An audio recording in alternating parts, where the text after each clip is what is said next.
இனி summer holidays கண்ணு கால் GD ஹாலிடேஸ்க்கு பண்ணு. GD holidays South India's #1 travel brand. Repair பண்ணி ஒன்றும் பண்ணுறதுக்கும் இது பண்ண முடியாது. சாப்பிடலாம், தூங்கலாம், அவ்வளோதான். வாடகை கொடுக்கலாம். ஓகே, என்னைக்காச்சும் ரெஸ்ட் எடுக்கணும், நம்மளுக்கான ஒரு நாளை ஒதுக்கணும்னு யோசிச்சதே இல்லையா?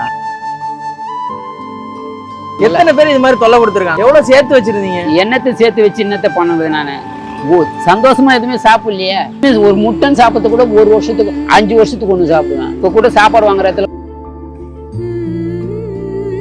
இதை எப்படி மெயின்டைன் பண்றீங்க? இவ்வளவு பொருள் வச்சிருக்கீங்க, எதை கரெக்டா எப்படி எடுப்பீங்க? எல்லாம் சரிஞ்சிடாது? அது எடுக்கணும்னு அவசியமே இல்லை எனக்கு. வரேன், வேலை செய்யறேன், டூல்ஸ் வச்சுட்டு போயிட்டே இருப்பீங்க. சரி, வேலை இருந்தா நான் இது பண்றதுக்கு மாசத்துக்கு வாரத்துக்கு எவ்வளவு வேலை வரும்? எனக்கு யாரும் இல்லை, நான் தனியா இருக்கேன். பட்னியா இருக்கணும், சாப்பிட்றணும், ஏதோ ஒண்ணு அப்படி சாப்பிட்டுன்னு காலத்தை தள்ளின்னு போறோம். அவ்வளோதான். 100 ரூபாய் வரதே கஷ்டம். தனியா இருக்கிறதுங்கிறது எவ்வளவு சிரமமான ஒண்ணு. நான் எதையும்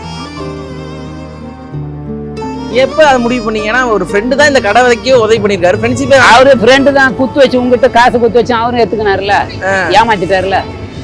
அதனால நான் குத்து வச்சேன்ல உங்ககிட்ட, நீ ஏமாத்திட்டல.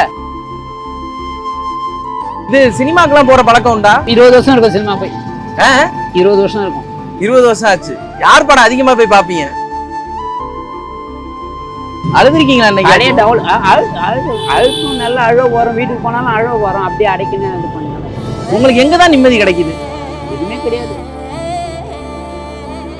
கவலைப்படாதீங்க, எல்லாம் நல்லதா நடக்கும். சப்பு சார், சுடுகாட்டுக்கு போற நேரத்துக்கு வந்து நடந்து என்னங்க இருக்குது?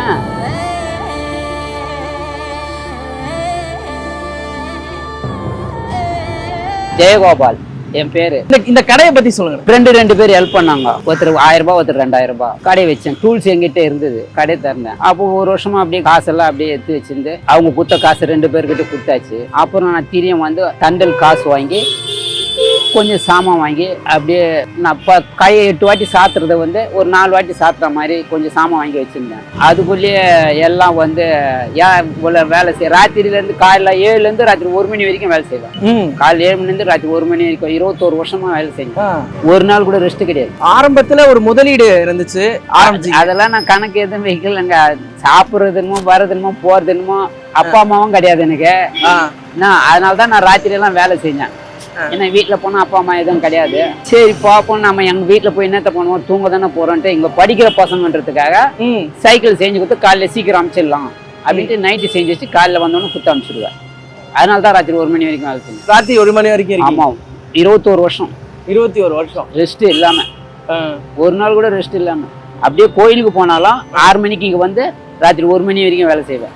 ஓகே, இப்ப ஒரு வருமானம்னு இருக்கும்ல, இப்ப குறிப்பிட்ட வருமானம் சொல்லுவோம்ல, இந்த தொழிலை பொறுத்த வரைக்கும் வருமானம் எப்படி? இதுல வந்து எனக்கு அதிகம் ஒண்ணுமே இல்லை. பெரும்பாலும் என்னை பொறுத்த வரைக்கும் ஒண்ணும் இல்லை.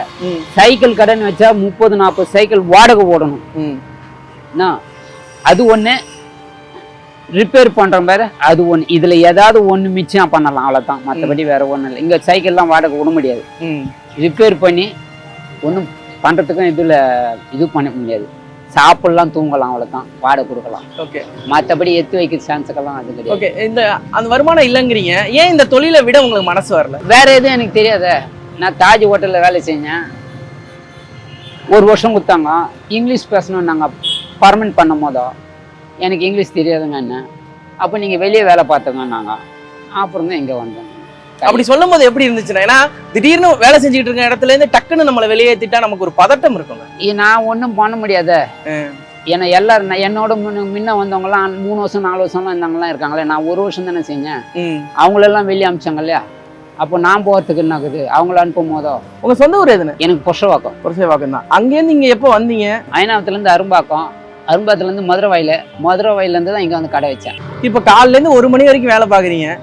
என்னைக்காச்சும் ரெஸ்ட் எடுக்கணும், நம்மளுக்கான ஒரு நாளை ஒதுக்கணும்னு யோசிச்சதே இல்லையா? ஏன் இப்படி யோசிக்கல? எனக்கு எதுவுமே பிடிக்கல. ஏன்னா இங்கே நிறைய சிக்கல் இருக்கு.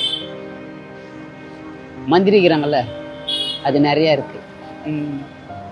அதுல மாசத்துல ஒரு நாள் கோயிலுக்கு அமாவாசைக்கு போறேன். அதனால தான் போறேன், வேற எதுக்கும் போல. பௌர்ணமிக்கு அமாவாசைக்கு போயிருந்தேன். இப்போ அமாவாசைக்கு மட்டும் போறேன். போயிடுறீங்க? புட்லூர் கோயிலுக்கு போறேன் மாசம் மாசம். என்ன கேட்பீங்க போயிட்டு?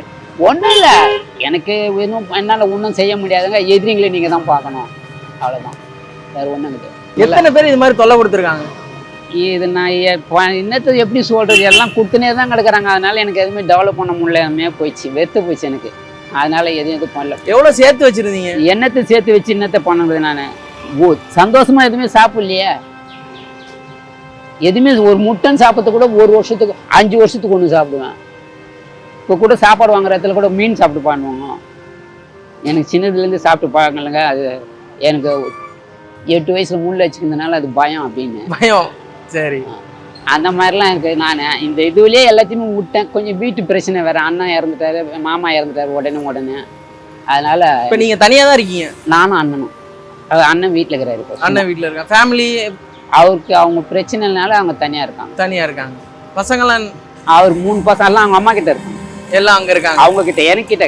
வேற என்ன மாதிரியான சிக்கல் இருக்கு இந்த தொழில் செய்யறதுல? சிக்கல் அந்த சிக்கல் தான், இவங்க இந்த செய்வினை சிக்கல் சொல்றாங்க இல்லையா? ஓ, அதுதான். அது எல்லாருமே எனக்கு தெரியும், யார் என்ன பண்றாங்கன்ற அத்தனை எனக்கு தெரியும். ஆரம்பத்தில் இதுக்கு வாடகை எவ்வளோண்ணே? 350 ரூபா. இப்போ 1000 ரூபா வாங்குறது இல்லை. இப்போ 3 வருஷமா வாங்குறது இல்லை. நாங்கள் 3 வருஷமா வாங்குறது இல்லை, கேஸில் இருக்கு.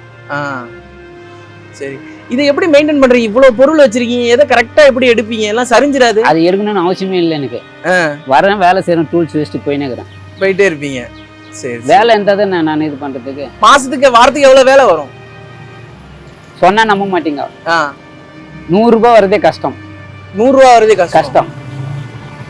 எனக்கு யாரும் இல்லை, நான் தனியா இருக்கேன், பட்னியா இருக்கேன்னா சாப்பிட்றேன்னா ஏதோ ஒண்ணு அப்படி சாப்பிட்டுக்கினேன் காலத்தை தள்ளின்னு போறேன், அவ்வளவுதான். 100 ரூபாய் வரதே கஷ்டம். தனியா இருக்கிறதுங்கிறது எவ்வளவு சிரமமான ஒண்ணு. நான் எதையும் நினைக்கிறது இல்லை. எனக்கு வந்தமா வீட்டுல இருக்கு, தனியா வீட்டுல இருந்து பழக்கம் கிடையாது. டிவி, ரேடியோ, ஃபேனு எதுவும் கிடையாது எனக்கு, புரியுதுங்களா? சின்னதுல இருந்தே கிடையாது எனக்கு, புரியுதுங்களா? இந்த ஃபேனு காத்து வாங்கணும், தூங்கணும் அப்படின்றதெல்லாம் கிடையாது. கடைக்கு வரமா போறோமா, எந்த ஃப்ரெண்ட்ஷிப்பும் தேவையில்லை நமக்கு அப்படின்ட்டு. நான் எப்போ அதை முடிவு பண்ணீங்கன்னா, ஒரு ஃப்ரெண்டு தான் இந்த கடை வைக்க உதவி பண்ணியிருக்காரு, ஃப்ரெண்ட்ஷிப்பே. அவரு ஃப்ரெண்டு தான் குத்து வச்சு, உங்ககிட்ட காசு குத்து வச்சு அவரும் எடுத்துக்கினாருல, ஏமாத்திட்டாருல. அதனால நான் குத்து வச்சேன்ல உங்ககிட்ட, நீ ஏமாத்திட்டல, நான் என்ன பண்றது? ஏமாற்றம் அது எப்படி இருந்துச்சுண்ணா இன்னைக்கு? அது நான் என்ன பண்ண முடியும் சொல். நான் ஆஸ்பத்திரியில் இருக்கும்போது அவர் தான் காப்பாத்தினாரு. அந்த 2000 ரூபாய் கொடுத்தாரு, அந்த ஏமாத்தினாரு அவர் தான். இப்போ அவர் கடை இல்லை. இது சினிமாக்கெல்லாம் போற பழக்கம் உண்டா? 20 வருஷம் இருக்கும் சினிமா போய். 20 வருஷம் இருக்கும். 20 வருஷம் ஆச்சு. யார் படம் அதிகமா போய் பாப்பீங்க? கமல் படம். கமல் படம் எதனால அவரை பிடிக்கும்? அவர் எல்லாருக்கும் ஒரு திருப்பிடிக்கிற மாதிரி, அது மாதிரி இருக்கு. எனக்கு உங்களுக்கு பிடிக்கும். சரிண்ணா, இப்ப எப்போதுமே எல்லாருக்கும் ஒரு பாட்டுன்னு ஒண்ணு இருக்கும். பாட்டு எந்த பாட்டு அதிகமா கேட்பீங்க? அதெல்லாம் கிடையாது எதுவுமே. அந்த இதுல பாட்டு கேட்கணுன்ற நான் சொல்றேன். ரேடியோ கிடையாது, ஃபேன் கிடையாது, டிவி எதுவும் கிடையாதுன்றல, எதுவுமே கிடையாது என் ரூம்ல. இப்ப உங்கள்ட்ட வர ஸ்கூல் ஸ்டூடெண்ட்ஸ்க்குலாம் மேக்ஸிமம் அவங்கள்ட்ட காசு இல்லைன்னா என்ன பண்ணுவீங்க? நாளைக்கு வந்து குடும்பம். அப்படியா? எவ்வளவு பேர் உங்கள்ட்ட வராங்க? எவ்வளவு பசங்க உங்கள்ட்ட வந்து வராங்க போறாங்க? இப்பதான் அது தடை பண்றாங்க இல்லையா, தொழில் வராத அளவுக்கு காலி பண்ணின்னு போயிடுவான்ட்டு. மனுஷங்களை நம்பலாமா கூடாதா? எனக்கு நம்பிக்கை இல்லை சார் யார் மேலேயும். ஏன் அப்படி சொல்றீங்க? நிறைய ஜனத்துக்கு மேல டோட்டலா இப்ப என்ன இருக்குது, 40 கோடி இருக்குதா, 140 கோடிக்குதா, 138 திருடு தான் நான் சொல்லுவேன். பொய் திருடு தான் நான் சொல்லுவேன். காலையில இருந்து 1 மணி வரைக்கும் வேலை பாக்குறீங்க. இப்ப என்ன வந்த காலையில இருந்து 10 ரூபாய் கூட சம்பாதிக்கல, உட்காந்து தான் கிடக்குறேன். அதனால யாரையும் வேணாம் அப்படின்னு இருக்கீங்க. வரேன் போறேன், வந்தா வேலை செய்வேன், இல்லைன்னா இல்லை. அழுதுருக்கீங்களா இன்னைக்கு? அழுக்கும் நல்லா அழுவ போறோம், வீட்டுக்கு போனாலும் அழுவ போறோம், அப்படியே அடைக்கணும் இது பண்ணணும். அதுதான் போகும்போது வீட்டில் போயிட்டு இப்போ சாயந்தரம் போன போதும் வேலைக்கு ஏற்றிட்டு தான் சாப்பிடுவேன். உங்களுக்கு எங்க தான் நிம்மதி கிடைக்குது? எதுவுமே கிடையாது. சாயந்தரம் போறேன்ல, போனோன்னு வேலைக்கு ஏற்றிட்டு மூஞ்ச காலை கழுவிட்டு வேலைக்கு ஏற்றிட்டு சாப்பிட்டு இருப்பேன். நான் சாப்பிட்டு முடிஞ்ச பிறகு 10 நிமிஷம் பார்த்து வேலை காமிச்சிட்டேன், அப்படியே பார்த்து அதுதான், வேற ஒண்ணும் இல்லை. வெளியெல்லாம் வீட்டை விட்டு வெளியே வர பார்க்கறதே பாதி கஷ்டம். வெளியெல்லாம் வர மாட்டோம், அதோட வீட்டுக்கு போனால் திரும்பி வெளியே வர மாட்டோம். உங்களுக்கு எதுதான் சந்தோஷத்தை தட்டுது? என்னத்துக்கு சந்தோஷம்? என்னமே சந்தோஷமே இல்லையே. கவலைப்படாதீங்க, எல்லாம் நல்லதான் நடக்கும். சப்பு சார், சுடுகாட்டுக்கு போற நேரத்துக்கு வந்து நடந்து என்னங்க இருக்குது கேட்குறீங்களே நீங்க? கொஞ்சம் வயசு இருக்கும் போது இருந்தால் தானே ஆட முடியும், பாட முடியும். அப்புறம் என்ன தேவையில்லாதெல்லாம் இது பண்ணாக்கா அப்புறம் எப்படி இருக்கும்? இப்போ நான் சண்டை பொண்ணு அடி இப்போ என்னை ஏமாச்சி பண்ணால் கூப்பிட்டாச்சுன்னா நான் போலீஸ் ஸ்டேஷனுக்கு போகணும், தேவையாது எனக்கு. முதல்ல ஒருத்தர் சொன்னார் வீலு மாற்ற விட்டுனா வேற ஒருத்தருக்கு ரெடி பண்ணி வச்சு நீங்கள் காசு கொடுத்துட்டு பண்ணீங்க, உங்களுக்காக நான் ரெடி பண்ணி வச்சுருந்தேன். வந்து வீலு மாற்ற பண்ணார், அங்கே ஆக்சிடென்ட் ஆச்சு போனார், கூப்பிட்டார் பாப்பா எவ்வளோண்ணா. அவர் வண்டிக்காரர் 170 ரூபா இருந்த கொடுத்தாரு. இப்போ நான் எனக்கு 300 ரூபாய் ஆச்சு, எனக்கு யார் கொடுக்குறது? அவர் கொடுக்கலையே, மாட்டின்னு போயிட்டாரா? யார் கையில் போய் சொல்றது? கரெக்ட் சொல்லுங்க. இதோ இப்போ சர்வீஸ் பண்ணி கொடுத்தேன் 2 மாதத்துக்கு முன்ன, கவர்மெண்ட் சைக்கிள் 150 ரூபா நான் சாமான் போட்டேன். 1 வாரம் பொறுத்து அந்த சாமான் காசு கூட கொடுக்கல, 100 ரூபா கொடுத்தாங்க, அவ்வளோதான். சர்வீஸ் பணம் கொடுக்கல. சரி, கவலைப்படாதீங்க. கவலைப்படுறதுக்கு இல்லை சார், இது நம்ம வேலை செஞ்சு உடம்பு நல்லா இருக்கும் தான் வேலை செய்ய முடியும். நொந்து போன பிறகு என்னத்தான் பண்ண முடியும்? இப்போ நான் அங்கேருந்து திருவேற்காடுலேருந்து வரேன், எப்படி இருக்கு எனக்கு சொல்லுங்க பார்க்கலாம். ஒரு 100 ரூபா நம்ம என்னுடைய சாப்பாடு செலவு கூட இல்லாமல் இருந்தால் எப்படி இருக்குன்னு கேட்குறேன். அதனால தான் சைலண்ட்டாக வர்றது, சைலண்ட்டாக போகிறது, யார்கிட்டையும் எதையும் வச்சுக்கிறது. இவ்வளோ வந்தது இவ்வளோ போகுது அதெல்லாம் வேணாம். எனக்கு தண்டனை கொடுக்குறவங்க நீங்கள் தான் தண்டனை கொடுக்கணும். அவ்வளோதான். இப்போ கோயிலுக்கு போகிறது தான் உங்களுக்கு சந்தோஷம்? அவ்வளோதான், மற்றபடி வேற ஒன்றும் இல்லை. சாமி மட்டும்தான். ஓகே, நன்றிண்ணே.